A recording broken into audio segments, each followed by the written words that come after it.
Foi uma dupla empoeirada e suada que adentrou o quarto de Ângelo Herschelo.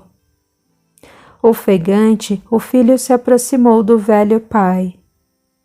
Pai, pensei que não iria mais falar com o senhor antes de partir para o mundo dos mortos.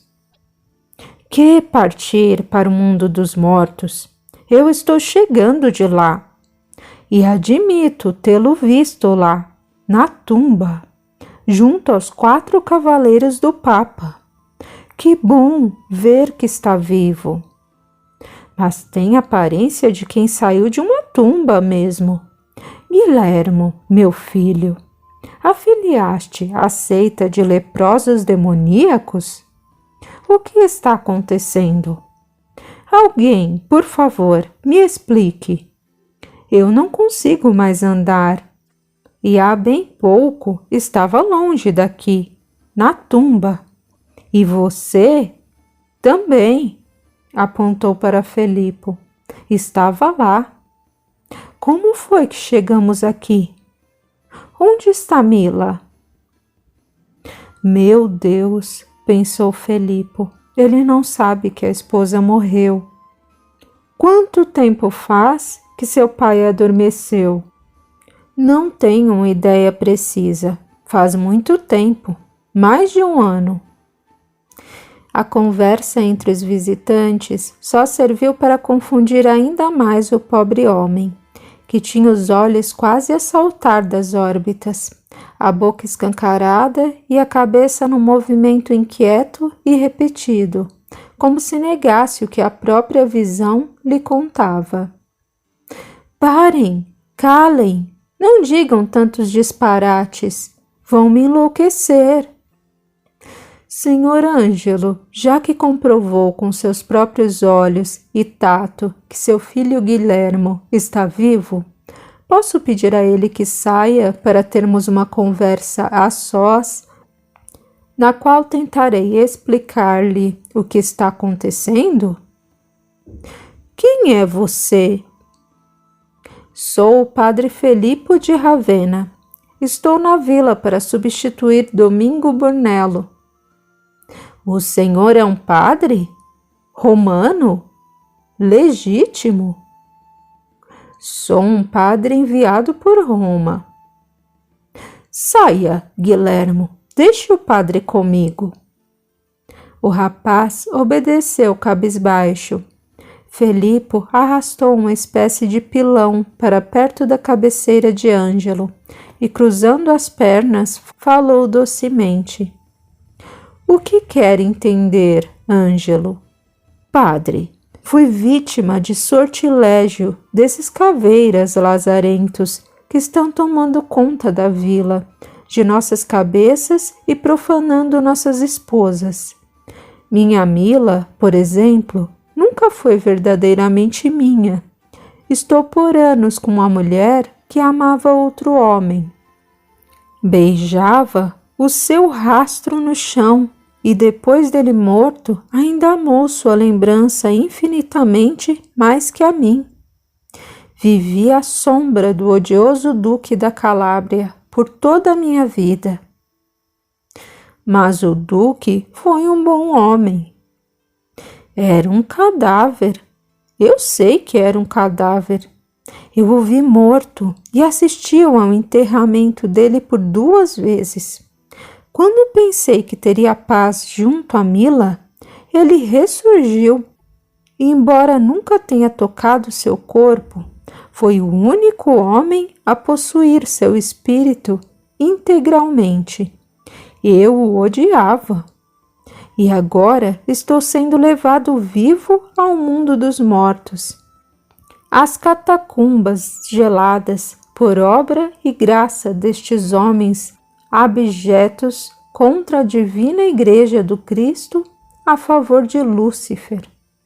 Preciso que me ajude a sair deste sortilégio infernal, ou posso perder minha alma para sempre nas profundezas dos círculos infernais. É da parte a favor de Roma, da vila? Sim, Sou católico apostólico romano, disse, fazendo o sinal da cruz. Por isso estou agora sendo perseguido pelos caveiras. Quer se confessar, Ângelo? Sim. Cometeu algum crime? Nunca. Nem pelo bem da Santa Madre Igreja? Não. E é isso que me pesa a consciência. Embora seja contra os feiticeiros mortos-vivos, cometi um crime contra a Santa Madre Igreja. Traí, não fui leal. Estava enfeitiçado pela bela Mila, que era adepta da caveira, apaixonada pela aberração. Meu amor pela minha esposa foi maior do que meu amor por Jesus. Confesso que omiti seus crimes. Tantos crimes. Crimes? Sim, bruxarias, complôs, conspiração contra o Santo Padre, assassinatos. Ah, perdoe-me, Padre, para que eu possa morrer em paz. Assassinatos? Sim. Quando o maldito Duque morreu pela segunda vez, pensei que Mila não suportaria sua ausência. Eu a amava tanto que disse a ela que se ele a fizesse sorrir novamente, eu permitiria até que ela me traísse. Em uma noite de tempestade intensa, eu encontrei minha esposa enlameada, escavando o túmulo de Fernando da Calábria. Ninguém a demoveu da ideia de que poderia tirá-lo de dentro da terra e fazê-lo reviver. Nós permitimos que ela tentasse, pois era a única maneira de ela parar de cavar a igrejinha, pois se a impedíssemos, na primeira oportunidade, ela repetiria o gesto insano. Mila beijou os lábios putrefatos do cadáver, em franco estado de decomposição, enquanto a vila em peso assistia e vomitava. Ao perceber que ele não voltava, a pobre Mila enlouqueceu, e cada jovem padre que Roma enviava, ela assassinava com as próprias mãos. Talvez na tentativa de guardar o lugar de Fernando. Eu sabia de tudo e nunca delatei estes atos a Roma. Ela não me contou isso em confissão. Talvez não se lembrasse, pois 6 anos esteve totalmente alienada, possuída de espíritos malignos. 6 anos? O senhor feudal estava certo. Houve uma primeira leva de fujões. E o senhor tem certeza de que ela matou os padres? Não existe outra explicação. Os padres desapareciam e ela também. Depois ela reaparecia sorrateiramente pela madrugada, às vezes suja de sangue. Eu via quando ela entrava em casa, sem abrir minha boca para ninguém. Nem mesmo ela percebia que eu observava suas manobras criminosas. Mas os padres, estes nunca mais apareciam. E por que não matou Petrucelli? Não sei. Acho que porque todos os crimes em série um dia param. Ou ela tenha melhorado e recuperado a razão. Mas quem disse que não o matou? Como ele morreu? Mistério. Dormiu bem e amanheceu morto. E Antônio Íbero? Acha que ela o matou também?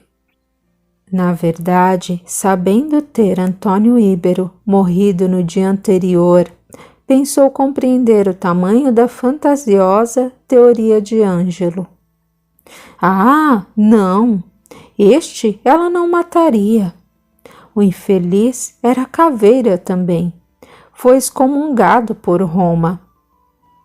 Felipo engoliu em seco e ele continuou. E Domingo Brunello? Este desgraçou a vida do pobre Pietro, maldito caveira também. Parece que o senhor é muito bem informado e lúcido. Eu estive no Vale da Morte. Eu vi os 4 cavaleiros unidos em um abraço luminoso e belo. Ao lado estavam meu filho e outros que não me recordo bem quem são. Enzo e seu neto Lester. Agora que você me falou, me lembro. São eles mesmos. Como sabe? Eu estava lá, mas não sou um dos 4 fundadores. Eu concordo com você agora, mas quando estávamos lá na tumba, eu poderia jurar que você era um deles. Pode entender? A única coisa que sei é que a simples menção ao nome de Pierre de Notre Dame e sua dolorosa morte em face de um exorcismo me faz tremer como se fossem as minhas próprias dores. Felipo parou abruptamente, não podendo conter os pensamentos. Se em condição de sono que liberta a alma, Ângelo teria visto os 4 fundadores, sabendo-se que o Duque e Alexandros estavam ali em espírito, e Pierre lhe causasse tamanha apreensão, Argus Posetti teria de se tratar de Francesco, que, segundo Alexandros, era seu inimigo, a quem ele torturava como vingança. O Duque já havia se afirmado claramente como espírito iluminado e disse com todas as letras que não matou Alexandros. Partindo do princípio que os espectros do bem não mentem jamais, acabei de desvendar um mistério. Argus Posetti assassinou Alexandros. Sabe quem matou Alexandros do Espírito Santo? Quem mais senão a aberração que lhe queria usurpar o lugar? Quero que me fale o que você sabe realmente, sem deixar o ciúme deturpar seu julgamento. Não acha que Argus Posetti poderia ter matado o cura? O velho corou diante da verdade que desnudava seu espírito passional. Bem que poderia. Quando o cavaleiro normando morreu depois de ser exorcizado por Alexandros, Argus jurou vingança a Alexandros. Ele era muito apegado ao companheiro. Mas que eu vi o Duque da Calábria colocar algo no leite de Alexandros, isso eu vi. Algo? Um pó de coloração metálica. Mas não foi isso que matou Alexandros, e sim 3 pregos gigantescos cravados em seu crânio. Jesus! Diga-me, padre, o que preciso fazer para me redimir destes pecados e me libertar destes caveiras que me arrebatam ao mundo dos mortos por meses a fio? Não são as caveiras que o levam ao mundo dos ditos mortos, Ângelo. Isso é um dom que pertence a você. Eles nada têm a ver com isso. Como assim? O jovem padre ficou em silêncio por alguns segundos. Como explicaria ao velho vilão uma coisa que nem ele mesmo entendia ao certo? Lembrava-se de alçar verdadeiros voos panorâmicos sobre Ravenna, ou mesmo Roma, depois de crescido, e presenciar situações que só no dia seguinte, com as notícias do que havia acontecido durante a noite, compreendia como experiências reais. Recordou-se de quando acreditou ter sonhado que estava na Basílica de São João de Latrão, e pôde observar um roubo de objetos sacros feita em ouro puro. O autor do roubo assustou-se visivelmente com sua presença. Só pela manhã descobriu que não fora um sonho. A igreja havia sido saqueada durante a noite. Sabe ler, Ângelo? Saber até que sei, só que agora não enxergo direito as letras. Alguma vez já leu as escrituras sagradas? Não, isso é proibido. Jamais desobedeceria à igreja. Alguém já lhe contou que Jesus andou sobre as águas? Isto sim. E se eu lhe disser que ele não andou exatamente, mas sim sua alma, enquanto seu corpo dormia? Mas seus discípulos ouviram fazer isso. Sim, mas isso é possível. Lembrou-se da fuga do ladrão de cálices, crucifixos e ostensórios de ouro. Lendo as Escrituras, fica bem nítido. Diz o texto sagrado que Jesus descansava em uma margem enquanto eles atravessaram.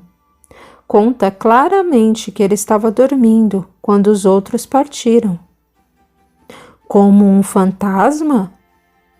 Exatamente como um fantasma, porém com possibilidades de voltar novamente ao corpo.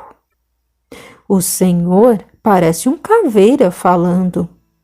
Mas se me garante que veio de Roma, aceito como a melhor forma de explicar estas viagens loucas, onde cada hora me encontro em um local estranho e diferente. Parece que o pesadelo continua e nunca se sabe se os padres são autênticos ou caveiras disfarçados em ministros de Deus. Então houve uma época em que se confundiam os líderes das duas, digamos, facções? Ah, foi um tormento. Nunca se sabia se estávamos sendo realmente absolvidos ou não, casados ou não, batizados ou não, pois só um padre católico tem este poder, não é? E quanto ao duque, parecia extremamente claro que ele era adepto da cavalaria de Lázaro? Sim. Entretanto, sendo eu espião de Roma, nunca o delatei. Por saber que se eu o afastasse da vila, Mila seria extremamente infeliz e talvez nunca me perdoasse. Depois, com Petrucelli, eu descansei desta crise de culpa por traição. Quanto a Íbero e Brunello, eu os denunciei, graças a Deus. O primeiro foi excomungado e o segundo falou em um sussurro: eu acho que Roma matou, mas ao mesmo tempo eu acredito que Satanás o ressuscitou. Agora, se me diz que você é a favor de Roma, fico tranquilo. Mesmo porque já não pode mais ir a Roma deletar ninguém, não é? Não pessoalmente. Guilhermo o sucedeu? O nome de meu sucessor não falo nem mesmo em confissão. E por falar em confissão, pode me absolver, padre? Eu o absolvo em nome do Pai, do Filho e do Espírito Santo. Ele proferiu aquilo de maneira mecânica e quase alheio ao que dizia. Enquanto eu estiver de cama, venha me ver, padre. Pode contar com isso. Desta vez estava atento. Fique em paz. Ao abrir a porta, quase trombou com Guilhermo, que ouvia a confissão com o ouvido recostado na madeira fina. Olhou para o rapaz com cara de poucos amigos e se perguntou: seria ele o sucessor do pai na espionagem romana? Voltemos à cripta, Guilhermo. Muitas surpresas aguardam os corações curiosos. Dito e feito. Ao entrar novamente à antecâmara das catacumbas, Felipe percebeu algo diferente na mão de Lester. O que é isso? Perguntou ao rapaz, com a curiosidade a lhe corroer os ossos. Outro livro de exorcista? Não sei, pois não aprendi as letras, padre. Mas ao me deitar no canto para descansar, consegui perceber este livro no fundo da sepultura, onde deveria estar o Duque da Calábria. Veja o senhor mesmo. Tratava-se de um caderno de capa de couro cru, amaciado pelo tempo, de 10 por 15 centímetros, pouco mais, onde se lia com relativa facilidade, pois não fora exposto à decomposição, o nome de seu dono, Fernando Castelli, Duque de Calábria. A caligrafia dentro era bonita, escrita em um latim impecável, não havia dúvida. Era o diário do Duque, que ele certamente portava na ocasião do primeiro sepultamento. E depois de ressuscitado, o diário ficou perdido, lacrado dentro da tumba. É um manual de exorcismo, padre? Não, Lester. Trata-se do diário do Duque da Calábria. Todos estavam boquiabertos com a descoberta. Eu quero este diário. Afinal, sou neto dele. Tenho direito a ele por herança. Sinto muito, mas tudo que se encontra dentro de uma igreja romana pertence a Roma, e eu, como seu legítimo representante, ficarei com ele. Sabe melhor do que eu que é questionável se esta igreja pertence realmente a Roma ou se camufla assim. A bem da verdade, toda a Calábria pertence a Roma, toda a Itália pertence a Roma. Elas nos foram oferecidas por Constantino no ano 337. De acordo com a doação de Constantino, a sede Roma é dona de todo o Império do Ocidente e ainda está acima dos tronos da terra, e os pontífices romanos podem dirigir todas as nações para onde lhes aprouver sem ninguém ter o direito de acusá-los, pois não estão sujeitos ao julgamento dos mortais, entre aspas. Sabe de cor o documento? O tom era sarcástico. Fui educado por Sérgio III. A resposta veio no mesmo tom. Os dois fitavam-se em silêncio e pensavam. Seria este padreco realmente romano ou um adepto da cavalaria de Lázaro? Seria este pedante rapaz militante dos cavaleiros de Lázaro como a mãe ou feito pai, partidário de Roma? Pelo menos poderei ler o diário de meu avô? Depois de mim. Vê-lo eu posso? Felipe segurou o pequeno livro fechado e girou a munheca, mostrando a ele frente e verso. Voltemos às escavações, disse, guardando o diário no bolso interno da batina. Felipe aproximou-se da catacumba de Dominique Petruccelli. Lester forçou a pedra e, com a ajuda de um martelo, deslavrou o túmulo. Os restos do reverendo se encontravam intactos como há mais de 30 anos. Os ossos foram sendo retirados, um a um, de dentro do pequeno compartimento escuro. Felipe nem piscava diante do trabalho do neto de Enzo. Ao tomar o crânio em suas mãos, fez uma expressão significativa e mostrou ao padre a monstruosa fratura na parte posterior da caveira. Um grande afundamento craniano mostrava tragicamente a causa-mortes de Petruccelli.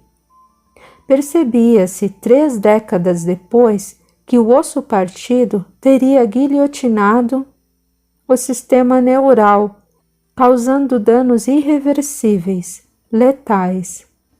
Uma proeza e tanto para quem dormiu bem e amanheceu morto, entre aspas.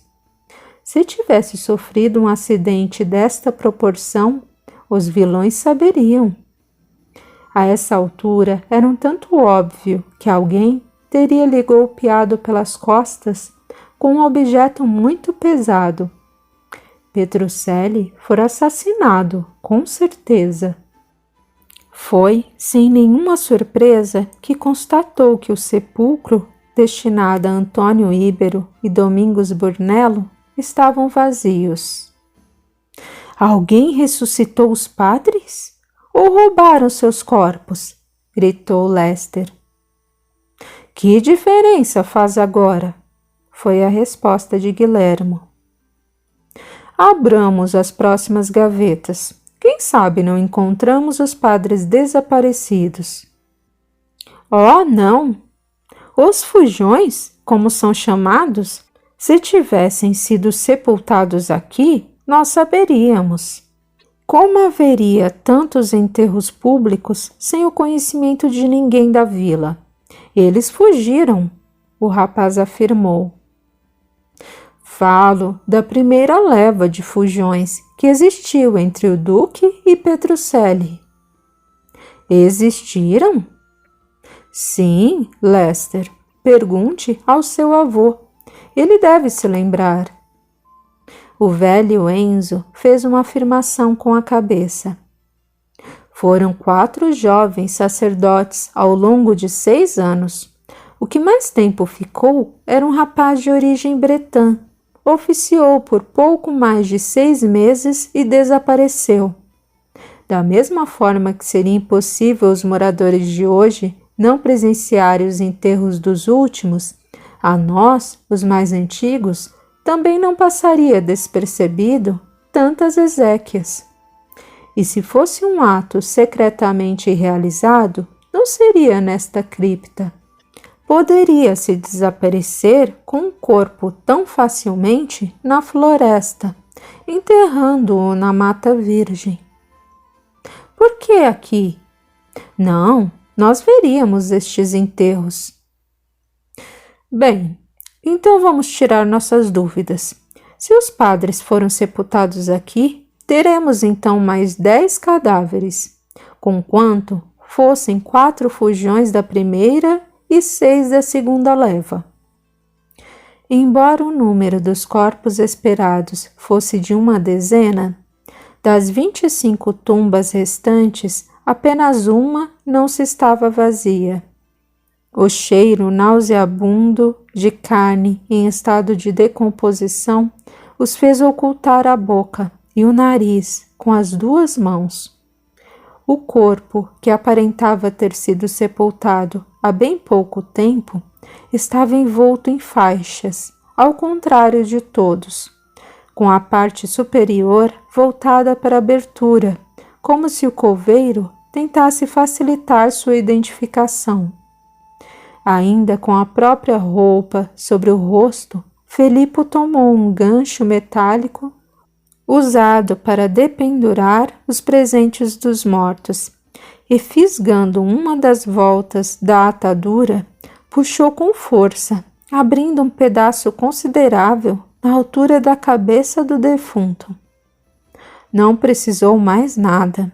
Os cabelos cor de laranja madura de Padre Constâncio Ino Sabini Rossi apareceram na abertura, escurecidos e encebados, mas eram indubitavelmente ruivos. Ao lado, um objeto cilíndrico e lacrado fruía a inércia do ambiente tétrico que o encerrava. Felipe, com expressão de asco, o tomou e pediu que lacrassem a tumba enquanto oravam pelo padre. No objeto era fácil de deduzir. Encerrava uma mensagem. E no lacre as iniciais C-I-S-R. Não deixava dúvidas. Pertencia ao último dos fujões. Deus misericordioso! Deixe-nos sair daqui ou vamos morrer também! Berrou Lester entre um vômito e outro. E ainda dizem que nosso nariz se acostuma com o cheiro e deixamos de senti-lo. Eu garanto que é verdade, mas não conseguiremos respirar este cheiro até que isso aconteça. Vamos, amigos, subamos e lacremos essa cripta. Ainda bem que Constâncio estava na última tumba. Sou grato pela ajuda e desculpo-me pelo constrangimento.